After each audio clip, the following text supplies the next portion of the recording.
Hey everybody, and welcome to another episode here at Tribal Trades, the daily show coming at you from the great state of Florida. One hell of a drug. And I do want to welcome you to the channel wherever you are tuning in from around the world. Thanks for watching. Today, we're asking the question, is it over? Was that the dump? Was that the drop?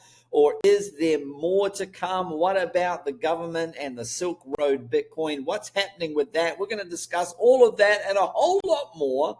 And of course, before we do that, if you're a regular watcher of the show, you know what I'm going to say. Smash that like button. This does help get this channel out to more people and of course, help support the channel. And I do appreciate all the wonderful, kind, encouraging comments that you all leave in the comment section below. You take the time to write it. I do take the time to read it, and I do really appreciate that. And of course, those who ask questions, I do look to get back to those as soon as I am able to. And if you'd like more direct and immediate access, then you can find me in the Stocks with Josh Discord. How do you get signed up for that? So glad you asked. Right below this video, in the description of this video, there might be a little more button that you need to click, and it will pop open the description. There'll be a couple of links there that you can get signed up and join me in the crypto channel there daily with some of the most amazing people on the planet. There's also a stocks channel. There's a meme coin channel and a whole bunch more. And of course, I have my own Crown Traders channel there where I share education, insights, resources, some of my trade setups, and of course, entertainment, because I'm not a financial advisor. This is not financial advice.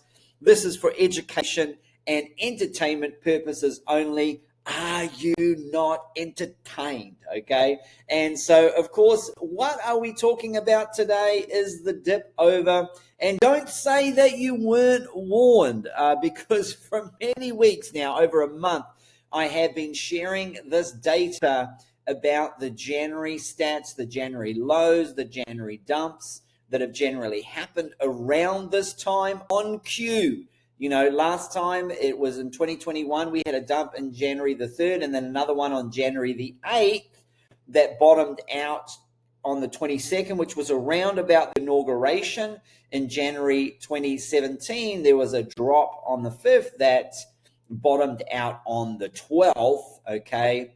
And so there has always been a January drop post-halving. Usually even in the non-halving years, there's been a drop. And so I'm not sure why people would have been unprepared or unexpected for that. And look, you know, let's make common sense great again, okay? And why do I say that? Because I just feel it just made common sense to me why there is a January sell-off. First of all, those people who didn't take profits in 2024 because they wanted to avoid paying tax on those profits in 2024 are going to sell it in January 2025 so they can then pay taxes on that at a later date. There's also people that need to pay for Christmas and vacations. There's also people that need to pay property tax and their general tax bill from 2024. They'll want to use the profits that they take in 2025 to pay the tax bill for 2024 and then push the profits that they take in 2025 down to 2026. They don't want to take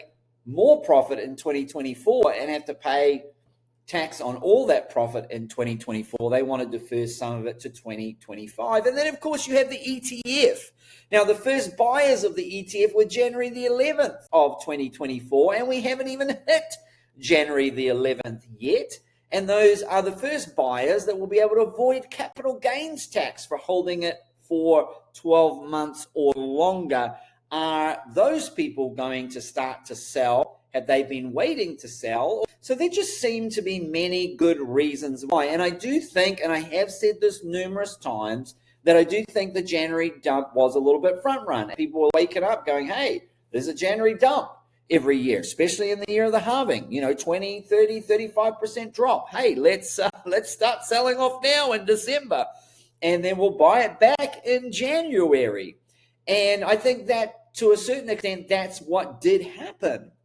But also, I do still think there are more January sell-off to come. But I also found that the December was being front run, and I have shared that on my channel through the latter part of December and early January, but I also very clearly said that I still felt a January drop was coming, which is why I posted this, and I shared about it numerous times. So let's talk about some of the narratives surrounding some of the FUD. We got Ma'i Pa'i here, who were talking about how billions were moved to Coinbase. Billions were moved from Coinbase to the Silk Road wallet, and it will probably be done through a OTC desk, which won't have any direct impact. And just to say that if this Silk Road Bitcoin has been already sold, which I don't think it has quite yet, or is going to be sold, that will actually be vacuumed up by the ETFs within 1 week. And so I think this is more FUD and fear rather than any kind of, oh, wow, this is going to cause a massive dump. Fear is what's causing the drop there.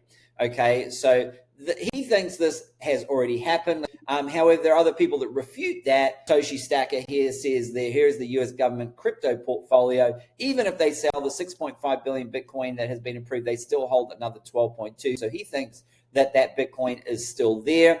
And then Quinton says the US government did not sell the 6.5 billion Bitcoin yet. Do not trust people who say this.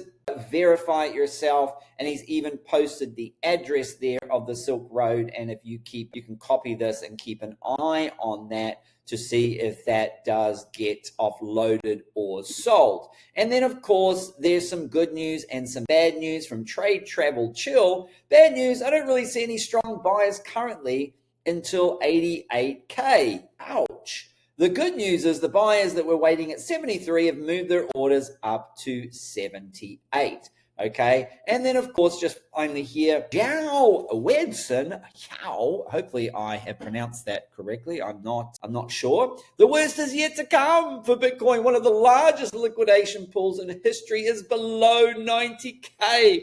If the decline continues, a long squeeze is the most likely scenario. And so here's what I've said all along, just to be consistent, is number one, I felt the drop would still come in January. That's number one.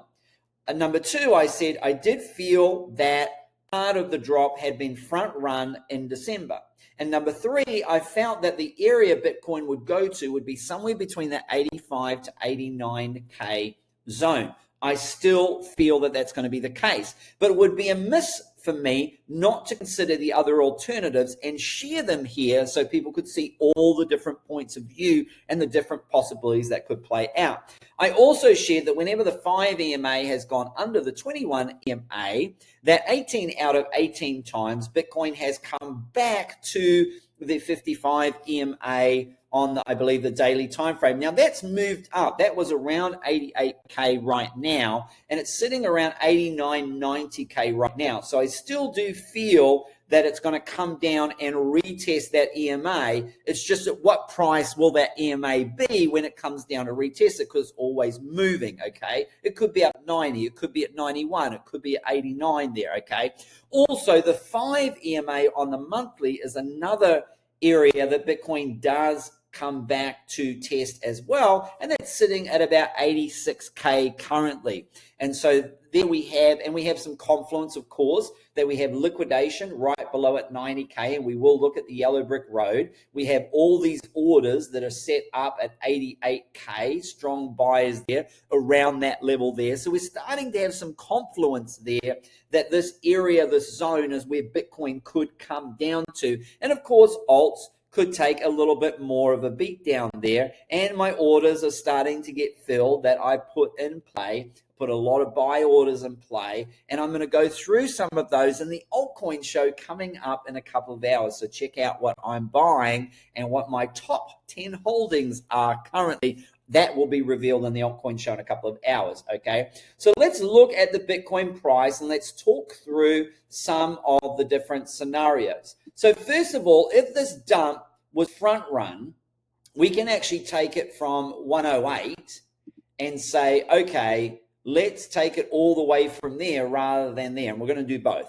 So let's take it down and say, okay, so the current drop that we've had for Bitcoin coming down, you know, we saw about a 15% drop. Maybe that's it. But in line with previous cycles where we've seen at least 20 to 35%, and this cycle where major corrections have been around 20%, a further 5% from that level would actually take us into $86,000, okay? And a little bit further, if we go to the 100 simple day moving average, that would take us 85. Now remember, that's moving up all the time. A deeper correction to 200 EMA on the daily would still be below a 30% correction and would take us down to 77. But remember, this is moving up all the time. My worst case scenario is a correction down to the 200 EMA on the daily, which is currently sitting at 77. I think by the time that if Bitcoin were to come down to that level, it would probably be more at 78, 79. That's my worst case scenario for Bitcoin. That would fill some CME gaps. That would really scare the pants off some people. Bring some fear into the market. That would really bring some fear in the market and really scare some pants off people there. Okay, so we got the tribal trades trend line, one line to rule them all, has actually provided support here quite incredibly, but you also see that it's also coincides with this key Fibonacci level here. I put it as yellow because it's a Fibonacci stacking. It's actually two Fibonacci levels that are around about the same level. And I have taught about Fibonacci stacking, not just singular Fibonacci's, but also stacking with 2 or 3 or 4 different Fibonacci levels that come in around the same level. This is also apparent here at this 97,900 level. There's also some Fibonacci stacking there, as well as higher up at 108, which is why I said all along I would be looking at what would happen when price at 108. If there was a rejection there, that could be a good time to sell or de-risk, and that's exactly what happened. And we've got another double Fibonacci or triple Fibonacci stacking level at 113. I do think we are going to get back to those levels. I do not think that the bull market is over. Now, if we just take a drop from this current level here to around about 102 and say, okay, we're going to take the drop from here. Well, a 20% drop takes us down to the low 80s, 82 there, okay? And could take us a little bit lower down to the 200 EMA on the daily, which is sitting down again at around that 78 level. So it really depends where we want to take the correction for. I feel that we've been front run in December, and so the January drop happened early. We've got a bit of a dead cat bounce there for the people that thought, oh yeah, it's over, we're not going to see the January drop. Yeah, so we got the fake out before the shakeout before the breakout. Okay, so that's what I'm seeing. A fake out before a shakeout, and maybe we will stop here. So let's look at the two scenarios. That's two scenarios. One is my most favored scenario, which is this 85 to 89, 90K now, because the 55 EM is up at 90K. Somewhere in there, we'd retest the December 5 low, which is sitting at about 90,500. It does two things. One, it would be a retest of that December low, but also it would create a double bottom, which would be very, very bullish in my opinion. That's a possibility. So the first scenario is still my most favored scenario of the 85 to 89, 90K region. That's my most favored scenario. And that brings us, to around about, from this 108 area here, that does bring us down to around about, 17 to 20% drop for Bitcoin from that level. The second scenario, which is possible to play out,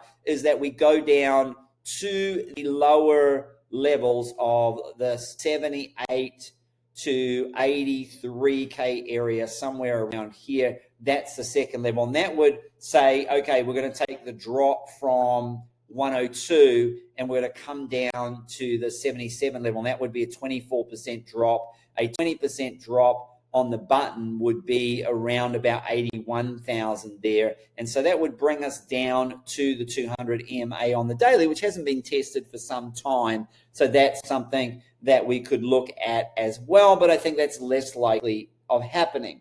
And of course, the third scenario is that because the most of it was front run in December, a lot of the sting has already been taken out. The people were prepared for this. They sold up here. I had many people thanking me for letting them know, warning them, giving them the January stats. and they were able to exit. I've talked to many people that were able to exit or scale back their portfolios, and that's not something that I did very much of, just my swing positions. I did take profits on all my swing positions, but for my HODL portfolio, I didn't do anything. I've just left that alone. Okay, so I haven't panic sold. I took profits here at 108K on all my swing positions and my day trade scalp positions, and I took profits all the way up here on the few swing positions that I had that was in profit. And then now I've just been buying the different dips that have come down. And so the third scenario could be that this drop is now over, and we're gonna it's kind of, that was it, down to 15%, and we're gonna hold the line here and at around this 92,000 zone, and we're not going to go down into the 85, 86 to $90,000 area. And again, I do think we are going lower. I do think we have got, but there is a possibility. There's a possibility that the tribal trades trend line is going to hold the line there, and 15% was the drop. However, if you're just talking about January drops, just the January drop, this would be a drop for ants. It's only around 9%. And so you could look back in history and say, okay, we had drops of 20 and 30 and 35% and then 9% in 2025 because the January drop was front run in December, which had a fair drop of around 15% there. And so that is how that plays out. So that's a narrative that could play. That's a narrative that could be the case. But I think I still feel the more likely scenario is that we do go down. Now, lastly, just finishing up before we look at the liquidation heat maps, we've got to be quick here. We do have a higher low currently and a higher high. And so this does lean to say, yeah, this is a possibility. And I presented 3 possible outcomes here, and I've given and put my weight behind the one that I think is the most likely. However, I am not dispelling the one where we stop here because we saw it front run. Now we saw a little bit of a drop for ants, about 9 or 10%, and then we hold the line, and this is actually a trend reversal of creating a higher low and a higher high, and that's possibly what could happen. Now, to validate that, we now need to rally from here and break above this 102 and $724,000 level. All right, let's jump to the liquidation heat maps here before we close out and refresh here on the 12 hours, because we're going to follow the yellow brick road, We're off to see the wizard, the wonderful Wizard of Oz. And in the short 12-hour time frame, we have liquidations at 95. So we could see a little bit of a pump up to 95 before further capitulation if my theory plays out. If not, and I'm wrong, and we are going to create a higher high, then we're going to come up and get some of these higher levels up here, 95, 96. There is also down below here at 92, liquidation levels at 48 hour time frame. You can see up there at 99 and 102, there's plenty of liquidity up, and in fact there is more liquidity there on the 48 hour than there is more above than there is below. This is also the case on the 3-day time frame. There is a lot more liquidity above than below. So I do feel we are going to come up at some point and get that liquidity. Again, you can see these large areas of liquidation above price, up at 103, very little below. It's not until you actually zoom out to the month time frame here. And also I do like looking, this is a Bybit that we're looking on here. Usually we look at Binance, but down at 91,000, there's 129 million. And then if we go to the 3-month time frame, you can see that there is a lot more liquidity down there, 138 million at 86, and there is 160 million at 90. And if we quickly switch to Binance, you can actually see that there is also more liquidity there at 90,000, 149 million there as well. So let's just see what shakes out. In the short term, there is much more liquidity above, but in the longer time frame, there is more liquidity below. Let me know what you think is going to happen out of the 3 options that I presented to you today. Let me know what you think is the most likely. I'd love to hear from you, and let me know why you think that as well. And until the next episode, happy trading.